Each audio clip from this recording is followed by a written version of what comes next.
ஒரு வாலிப தம்பி தங்கச்சி, உன்னை ஆண்டவர் ஸ்பெஷலா கர்த்தர் தெரிந்து கொண்டார்.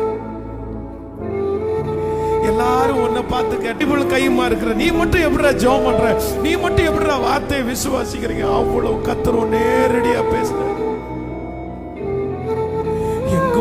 எங்கு போனாலும் உனக்காக பேசுறதுக்கு கர்த்தர் உங்களுக்கு ஒரு ஆளை கட்டளை இட்டாரு.